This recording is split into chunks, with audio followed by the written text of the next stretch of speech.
Assalamualaikum warahmatullahi wabarakatuh. Halo teman-teman, kali ini kita akan mempelajari tentang pengutipan dan daftar pustaka.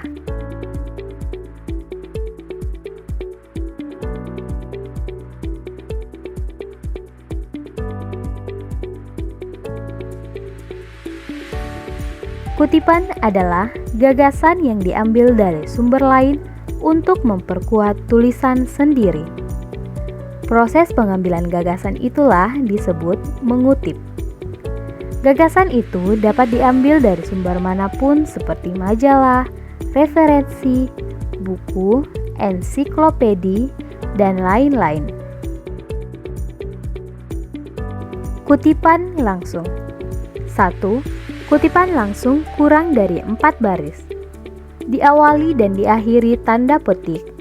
Sumber rujukan ditulis langsung sebelum atau sesudah teks kutipan. Rujukan ditulis di antara tanda kurung.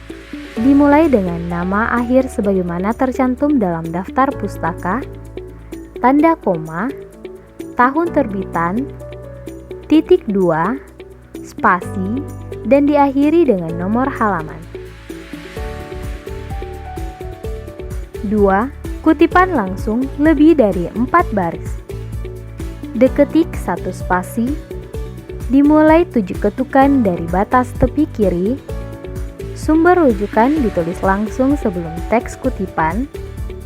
Apabila pengutip memandang perlu menghilangkan beberapa bagian, pada bagian itu diberi titik sebanyak 3 buah. Bila pengutip ingin menghilangkan satu kalimat atau lebih, maka pada bagian yang dihilangkan tersebut diganti dengan titik-titik sepanjang 1 baris. Kutipan tidak langsung. 1. Teks yang dikutip tidak akan sama persis dengan teks asli. Penulis melakukan parafrase pada teks yang akan dikutip. 2. Pendapat yang disampaikan di teks asli tetap sama artinya dengan teks kutipan. 3. Teks yang dikutip akan disampaikan dengan bahasa dan gaya penulisan sendiri sesuai dengan masing-masing penulisnya. 4. Mencantumkan referensi di awal atau di akhir kalimat, nama, dan tahun penulis. Daftar pustaka. Daftar pustaka adalah informasi mengenai sumber referensi yang digunakan dalam penulisan sebuah karya ilmiah. Daftar pustaka perlu dilampirkan sebagai bentuk penghargaan atas pikiran atau pendapat orang lain yang dikutip dalam karya ilmiah tersebut. Sumber referensi yang direkomendasikan adalah artikel dari jurnal, buku, dan sumber lainnya dengan masa terbitan 10 tahun terakhir. Unsur-unsur daftar pustaka. 1. Nama penulis. 2. Tahun terbit. 3. Judul buku. 4. Tempat terbit. 5. Nama penerbit. Aturan umum penulisan daftar pustaka. 1. Penyusunan daftar pustaka disusun secara alfabetis berdasarkan nama belakang penulis. 2. Penulisan daftar pustaka tidak perlu diberi nomor urut. 3. Daftar pustaka diletakkan di bagian akhir karya ilmiah. 4. Gelar akademik, pangkat, kebangsawanan tidak perlu dicantumkan.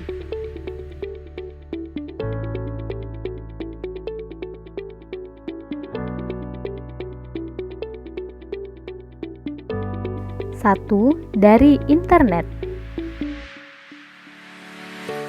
2. Dari buku. 3. Dari surat kabar. 4. Dari majalah. 5. Dari makalah seminar. 6. Dari artikel. 7. Dari undang-undang. Mendeley, sebuah perangkat lunak yang kelahirannya diilhami oleh upaya untuk mengintegrasikan Citation and Reference Manager ke dalam sebuah jejaring sosial para ilmuwan atau peneliti. Jika Anda ingin menggunakan Mendeley, berikut langkah-langkahnya. Pertama, membuat akun Mendeley. Buka website www.mendeley.com, klik Create a Free Account,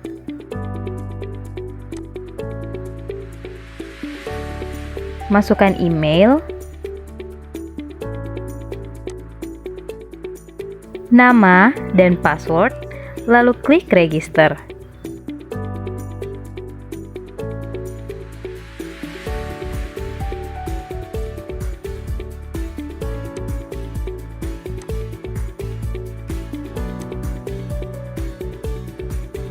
Setelah itu, Anda masuk ke email Anda untuk mengaktifkan akun Mendeley Anda. Kemudian, Anda akan diarahkan untuk mendownload program Mendeley Desktop.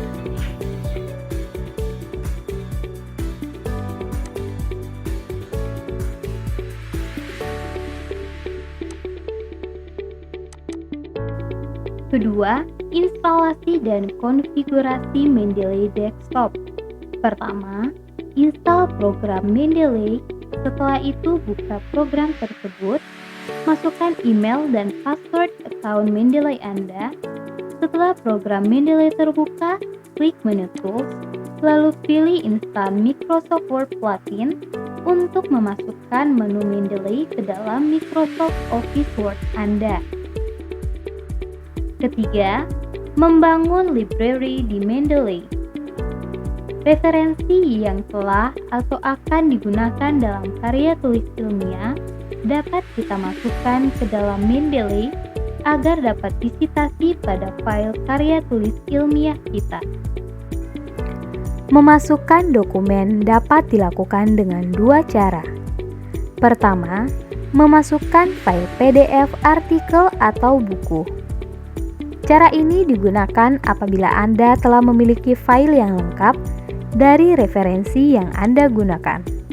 Caranya ialah klik Add, cari dan pilih file artikel atau buku yang akan Anda masukkan, lalu klik Open. Setelah itu, file tersebut telah masuk ke Mendeley.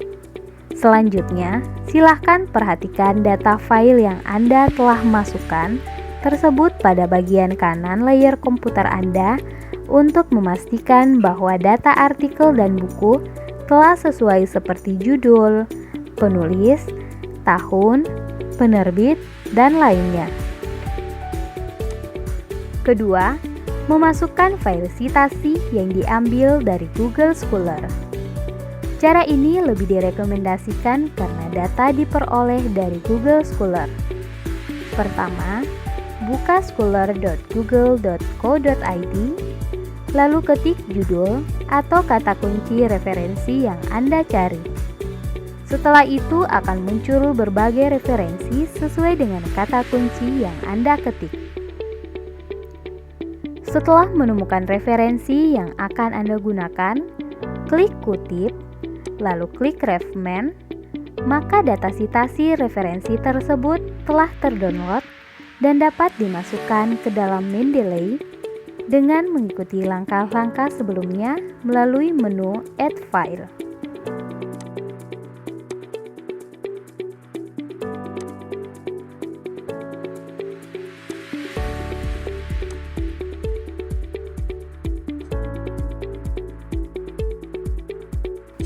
Keempat, melakukan citasi atau pengutipan dengan Mendeley. Misalnya Anda membuat artikel di Microsoft Office Word, kemudian akan memasukkan pendapat seorang ahli. Tentukan apakah nama ahli tersebut Anda akan sisipkan sebelum atau setelah tulisan pendapatnya. Kemudian, posisikan kursor di tempat yang Anda akan menyisipkan nama penulisnya. Klik Reference, klik Insert Citation, ketik nama penulis atau judul referensi yang Anda gunakan, lalu klik OK. maka akan muncul nama penulis beserta tahun terbitnya referensi tersebut. Ulangi cara tersebut pada setiap pendapat ahli yang Anda gunakan dalam artikel yang Anda buat. Setelah artikel Anda selesai, selanjutnya membuat daftar pustaka. Anda dapat membuat daftar pustaka secara otomatis dengan Mendeley. Dengan klik referensi, lalu klik style untuk menentukan gaya penulisan daftar pustaka pada artikel Anda. Pilih gaya penulisan daftar pustaka sesuai dengan aturan dan format artikel yang Anda buat. Setelah itu, klik insert bibliografi, maka secara otomatis daftar pustaka pada artikel Anda akan ditampilkan. Terima kasih telah menyaksikan video ini. Sampai jumpa di video berikutnya.